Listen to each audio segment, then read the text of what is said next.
하나님 말씀 함께 보시겠습니다. 사무엘상 7장 3절에서 11절 말씀 같이 보시겠습니다. 사무엘상 7장입니다. 3절에서 11절까지 한 절씩 교독하도록 하겠습니다. 사무엘이 이스라엘 온 족속에게 말하여 이르되 만일 너희가 전심으로 여호와께 돌아오려거든 이방신들과 아스타롯을 너희 중에서 제거하고 너희 마음을 여호와께로 향하여 그만을 섬기라. 그리하면 너희를 블레셋 사람의 손에서 건져내시리라.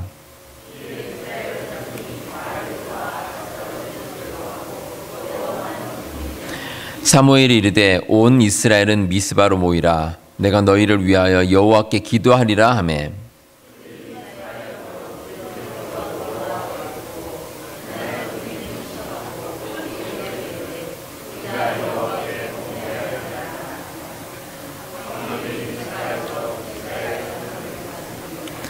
이스라엘 자손이 미스바에 모였다 함을 블레셋 사람들이 듣고 그들의 방백들이 이스라엘을 치러 올라온지라.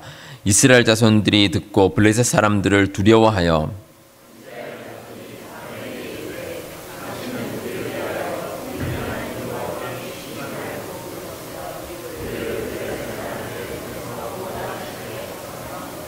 사무엘이 젖 먹는 어린 양 하나를 가져다가 온전한 번제를 여호와께 드리고 이스라엘을 위하여 여호와께 부르짖음에 여호와께서 응답하셨더라.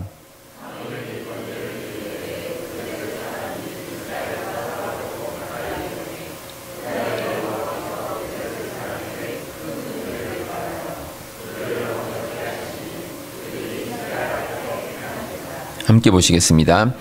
이스라엘 사람들이 미스바에서 나가서 블레셋 사람들을 추격하여 벳갈 아리에 이르기까지 쳤더라. 아멘. 지금은 세상을 떠나셨지만 그 한국의 현대그룹을 창업한 정주영 회장이라는 분이 있습니다. 이분이 살면서 참 여러 가지 일화를 많이 남겼습니다. 근데 그 중에서 제가 들은 일화 가운데 참 잊지 못하는 것 가운데 하나가 이 벼룩 이야기가 있습니다. 벼룩 이야기.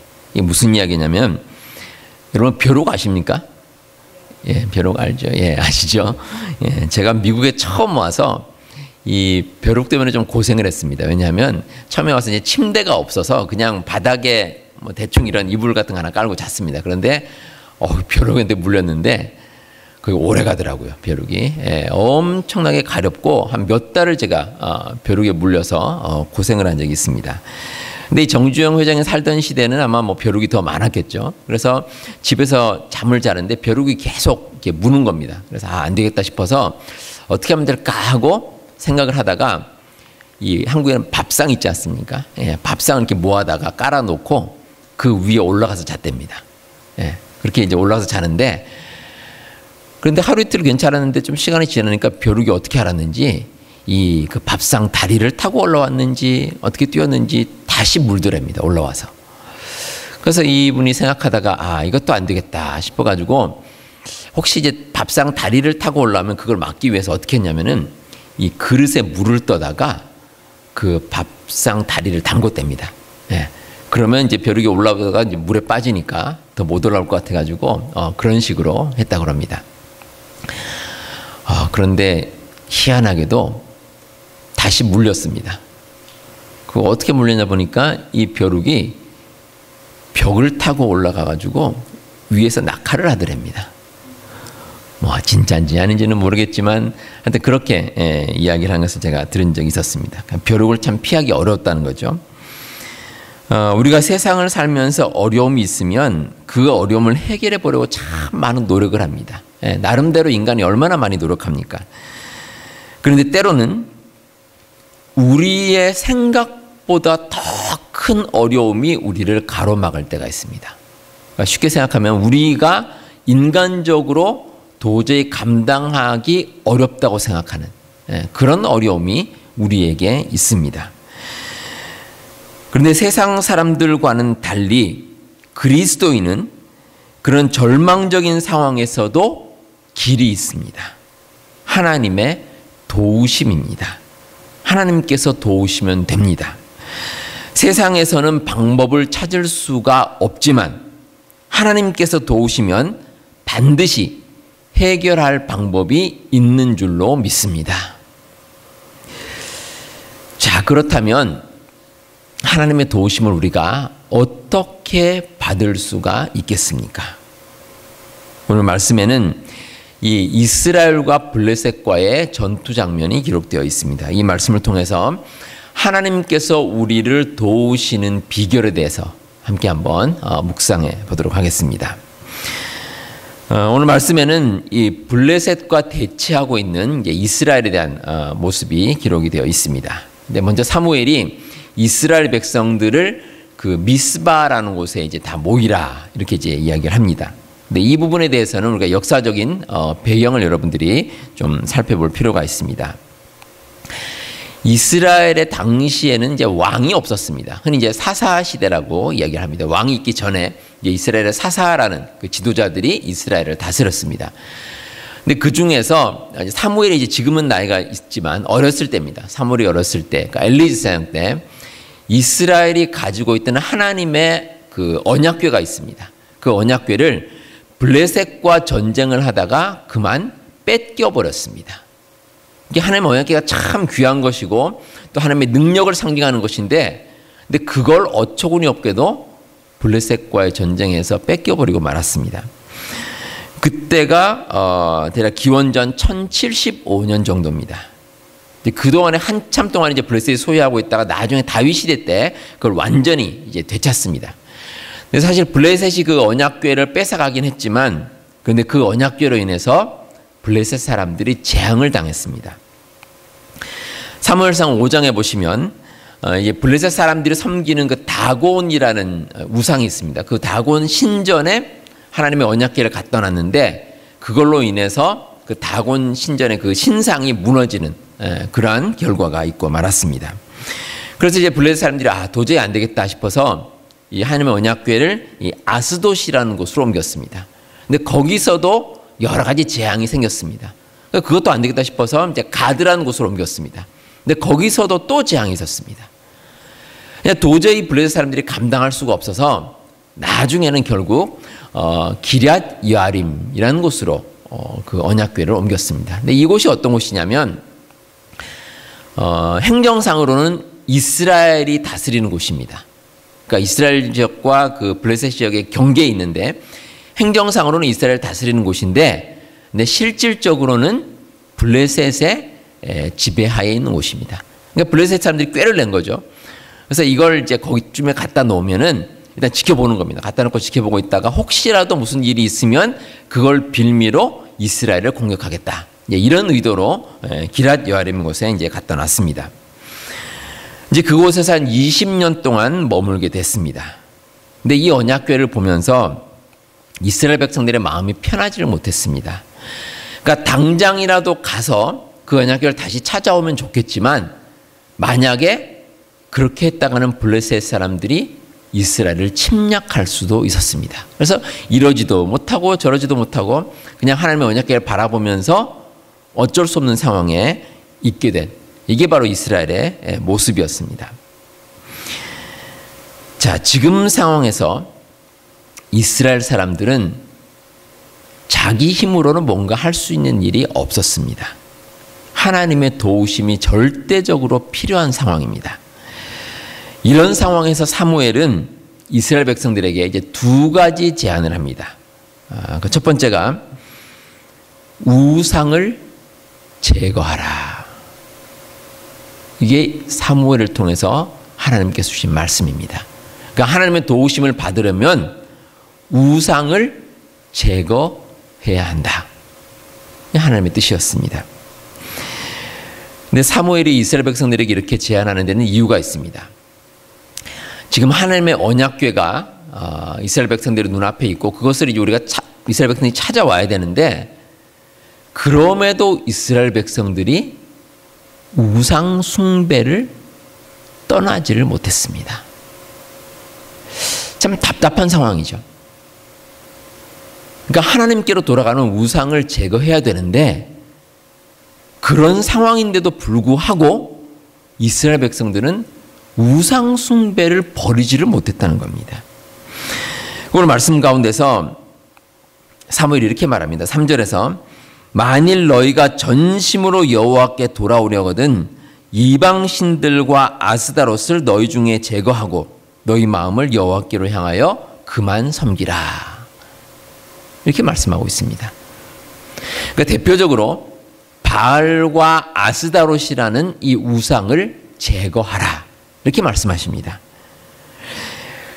근데 이게 참 이스라엘 백성으로서는 힘들었습니다. 왜냐하면 이 바알신이라는 이 우상은 풍요를 상징합니다. 예, 이스라엘 백성에게 풍요, 그러니까 그 곡식, 농사를 잘 짓게 하는 이런 풍요를 상징하고, 이 아스타롯은 이 여신인데 성적인 것과 관련이 있습니다. 그러니까 이제 사람들이 살아가면서 채워야 될 그런 욕구를 대표하는 그 신이 바로 바알과 아스타롯입니다. 그러니까 이스라엘 백성들이 그걸 도저히 놓을 수가 없는 겁니다. 그러니까 하나님을 섬겨야 되는데 그러면서도 현실적으로 필요한 그 바알신과 아스타롯신이라는 그 우상을 버리지 못하고 섬긴다는 것입니다. 일반적으로 이 사람은 참 이기적입니다. 많이 이기적입니다. 그러니까 자기 만족을 위해서 살아갈 때가 참 많이 있습니다. 그래서 옛날 속담에 그런 말 있죠. 남의 연병이 내 곱불만 못하다. 그런 말이 있습니다. 그러니까 다른 사람이 아무리 큰 병에 걸려도 내가 걸린 감기만 못하다는 겁니다. 그러니까 그만큼 나 중심으로 살아가는 것이 우리 세상 사람들입니다. 브렛 펠햄이라는 심리학자가 아주 흥미로운 조사를 하나 했습니다. 사람들이 자기가 가진 것, 자기가 소유한 것에 대해서 얼마나 관심이 많고 거기에 얼마나 많은 애착이 있는가, 이것에 대해서 조사를 했습니다. 그 대표적으로 자기의 이름과 관련된 것을 조사를 했습니다. 그 미국 사람들을 대상으로 이름과 자기의 직업과의 상관관계를 조사를 했습니다. 근데 조사 결과가 이렇습니다. 미국 이름 가운데 데니스란 이름이 있죠. 데니스란 이름이 있는데 이 데니스란 이름을 가진 사람이 치과 의사가 될 확률이 높답니다. 덴티스트. 그거 연결해서 치과 의사 되는 확률이 높고, 또 로렌스라는 이름이 있습니다. 로렌스. 이 사람은 변호사, 로열. 변호사가 될 확률이 다른 이름보다 훨씬 더 높다고 합니다. 실제로 조사 결과가 그렇습니다. 여러분들 괜히 그 멀쩡한 애들 이름 바꾸지 마시고 그냥 두셔도 됩니다. 근데 더 흥미로운 것은 사는 지역입니다.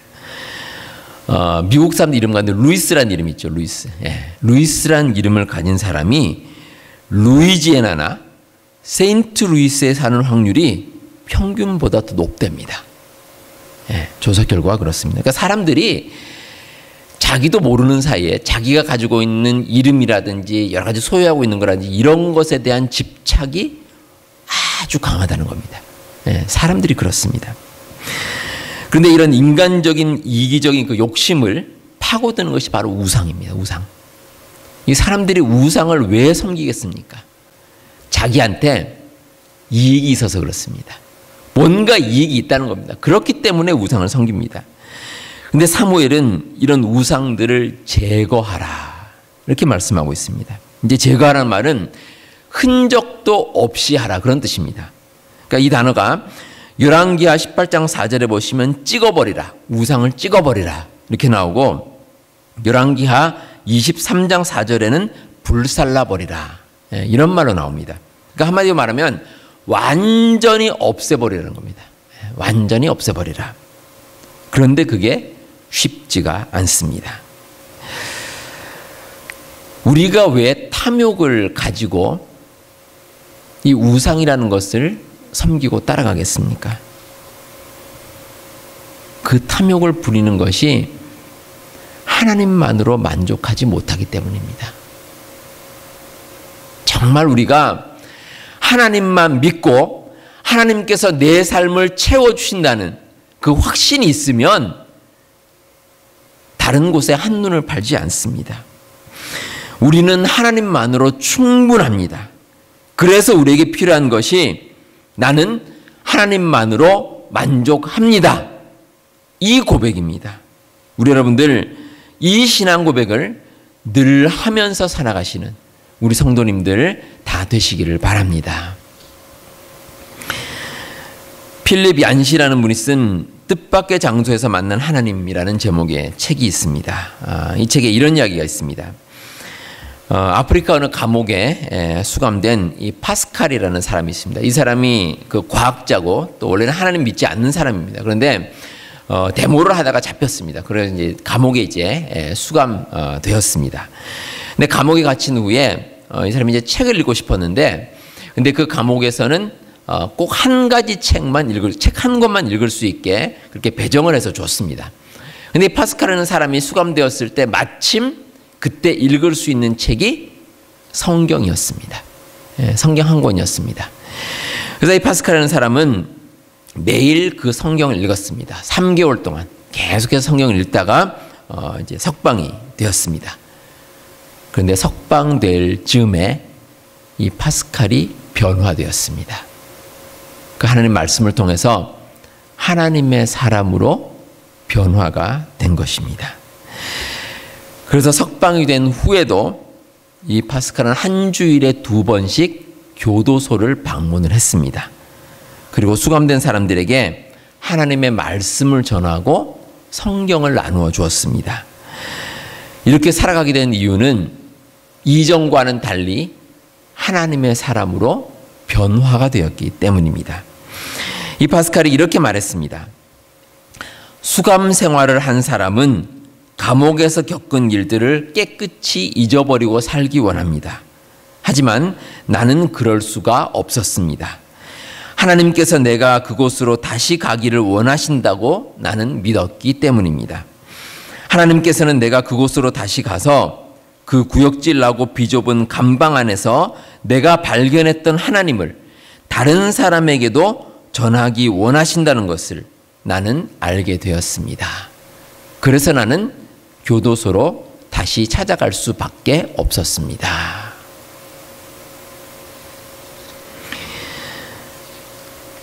이스라엘 백성들은 하나님의 언약궤를 뺏긴 후에도 그 마음 가운데 회개함이 없었습니다. 계속해서 우상 숭배를 그치지 않았습니다. 그러나 하나님께서는 하나님의 도우심을 받으려면 우상을 버리라고 말씀하십니다. 우리 성도 여러분, 인간의 노력이 끝나는 곳에서 하나님의 역사하심은 시작된다라는 말이 있습니다. 우리의 힘으로 완벽하게 무엇인가를 하려고 하고 애쓰고 힘쓸 때가 있습니다. 그러나 그런 노력으로는 결코 우리의 삶이 채워지질 않습니다. 오히려 우리의 이기적인 생각과 우리의 인간적인 노력이 끝나는 그 순간에 하나님께서는 놀라운 역사로 우리의 삶을 채워주시리라 믿습니다. 여러분들 그 믿음 가지시고 그 하나님께 맡기며 살아가시는 우리 성도님들 다 되시기를 바랍니다. 다음으로 사무엘이 이스라엘 백성에게 했던 두 번째 제안이 있습니다. 미스바에 모여서 기도하자라는 것입니다. 기도하자. 사무엘은 이스라엘 백성들이 미스바에 다 모여서 함께 기도하기를 원했습니다. 그런데 이 미스바에 모여서 기도하는 것이 정치적으로나 군사적으로 봤을 때는 참 위험한 일입니다. 왜냐하면 이 많은 사람들이, 수많은 백성들이 한 곳에 모인다는 것은 어떤 일이냐면 보통 전쟁을 준비할 때, 전쟁 준비할 때 그렇게 모입니다. 요즘도 그렇죠. 요즘도 가끔 보면 우리 왜 북한에서 이 휴전선 근처에서 이제 북한군이 이제 이동할 때가 있습니다. 한 곳으로 모이고 이동할 때가 있는데 이제 군사 위성으로 그게 포착이 되면 한국 군대에도 비상이 걸립니다. 왜냐하면 이게 한 곳으로 모이고 이동하는 것은 이제 전쟁을 준비한다는 그런 징후가 보이기 때문입니다. 그러니까 고대 사회는 말할 것도 없습니다. 고대 사회는 그런 현대식 무기가 없기 때문에 보통 한 군데 다 모여서 전쟁 준비를 하고 출정을 합니다. 그러니까 10중 8구 그렇습니다. 그렇기 때문에 한 곳에 모이면 전쟁을 하는 준비한다. 이렇게 이제 오해를 받을 소지가 있습니다. 자, 그렇다면 의문이 있습니다. 만약에 이스라엘 백성들이 미스바에 모여서 결과적으로 블레셋이 쳐들어오게 되는데 이 블레셋이 공격한다는 것을 사무엘이 예상을 했겠습니까? 예, 사무엘은 예상을 했습니다. 자, 또 하나. 지금 이스라엘은 군사훈련이 제대로 되어 있지 않는 상태입니다. 반면에 블레셋은 강력한 군대를 가지고 있습니다. 자, 지금 이 상황에서 블레셋이 공격을 한다면 이스라엘은 속수무책으로 당할 수밖에 없습니다. 사무엘이 이 현실을 알고 있었을까요? 예, 사무엘은 알고 있었습니다. 자, 그럼에도 불구하고 사무엘은 이스라엘 백성들을 다 미스바로 모았습니다. 왜 그랬겠습니까? 왜 모았겠습니까? 전쟁의 승리는 하나님의 도우심에 있다. 이걸 이스라엘 백성들에게 알리기 위해서였습니다. 이스라엘 백성들은 언약궤를 빼앗긴 후에 제대로 한번 전쟁을 해보지 못했습니다. 그러니까 다시 말하면 하나님을 의지함으로 전쟁에서 승리한다는 체험을 한 번도 못한 겁니다. 이 이스라엘 백성들에게 전환점이 필요했습니다. 전쟁에서 승리하려면 하나님의 도우심이 반드시 있어야 한다. 이걸 이스라엘 백성들에게 알려주고 싶은 겁니다. 그래서 함께 모여서 하나님의 도우심을 위해서 기도하자. 이렇게 제안을 하게 된 것입니다. 우리가 하나님 앞에서 온전히 회개하고 마음속의 우상을 버리고 또 간절한 마음으로 기도하면 하나님께서는 반드시 도와주십니다. 우리 믿는 사람의 그 신앙적인 기쁨과 감격이 어디서 나오겠습니까? 우리가 하나님께 엎드리고 하나님께 기도하고 하나님께 모든 것을 맡길 때 하나님께서 우리를 도와주신다는 체험, 그 체험을 하는 것이 우리 믿는 사람들의 기쁨이 아니겠습니까? 우리 여러분들 그 체험을 하실 수 있기를 바랍니다. 그러면 우리의 삶이 달라질 수가 있습니다. 여러분, 다윗과 골리앗 이야기 아마 잘 아실 겁니다. 아주 유명한 이야기입니다. 뭐 세상 사람들도 많이 알고 있습니다. 자, 다윗이 골리앗을 어떻게 이겼습니까? 그 물맷돌을 던졌죠. 예, 멀리서 물맷돌을 확 던져서 그게 이제 골리앗의 이마에 맞아서 골리앗을 무찌를 수가 있었습니다. 자, 그런데 여기에 대해서 뭐 이런 주장도 있습니다. 그러니까 골리앗은 접근전에 강했다는 겁니다. 그러니까 등치가 크기 때문에 가까이 있으면 골리앗의 상대가 안 됩니다. 그런데 다윗은 그것을 알고 골리앗에 가까이 가지 않고 멀리서 이제 흔히 말하는 투석전이죠. 돌을 휙 던져서 골리앗을 맞추는 그 전략을 사용해서 골리앗이 이겼다. 뭐 이렇게 이제 분석하는 분도 있습니다. 근데 그렇게 보면 뭔가 석연치 않은 점이 있습니다. 지금까지 한 번도 전쟁이라는 것을 치러보지 못한 다윗이 그 정도 생각을 했다면 이스라엘의 병사들은 왜 그 생각을 못했냐는 겁니다. 왜 그 생각을 못했겠습니까? 또 하물며 이스라엘 군대를 인도하는 많은 장수들이 있습니다. 뭐 전쟁터에서 정말 산전수전 다 겪은 장수들입니다. 그렇다면 그 장수들이 왜 골리앗의 그런 약점을 몰랐겠습니까? 분명히 알겠죠. 모를 리가 없습니다. 더욱이 당시 왕이었던 사울은 아주 엄청난 제안을 했습니다. 사무엘상 17장 25절에 보시면 골리앗을 죽이는 사람은 왕이 많은 재물로 부하게 하고 왕의 딸을 그에게 주고 그 아버지 집을 이스라엘 중에서 세금을 면제하게 하시리라. 예, 이렇게 제안을 합니다. 이 뭐 엄청난 제안입니다. 골리앗만 물리치면 이 모든 것을 소유할 수가 있습니다. 근데 왜 아무도 나서지 않았겠습니까? 두려웠기 때문입니다. 두려워서 그렇습니다. 승리에 대한 일말의 가능성은 있지만 두려움이 그 가능성을 눌러버렸기 때문입니다. 다윗과 골리앗의 이 이야기를 제가 읽으면서 왜 이스라엘 군사들과 또 장수들은 아무도 나서지 않았는데 다윗은 골리앗과 싸우러 나갔을까? 그리고 다윗은 어떻게 그 거인 골리앗을 물리칠 수 있었을까? 그 해답이 사무엘상 17장 45절에 나옵니다. 다윗이 골리앗에게 이렇게 말합니다.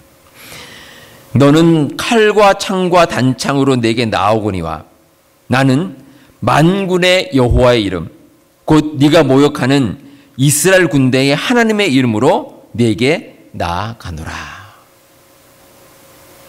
이게 비결입니다. 다윗이 어떻게 골리앗을 이길 수 있었는가? 다윗의 전략 때문이 아닙니다. 무기가 좋아서도 아니고 다윗의 능력 때문도 아닙니다. 오직 하나님의 도우심이었습니다.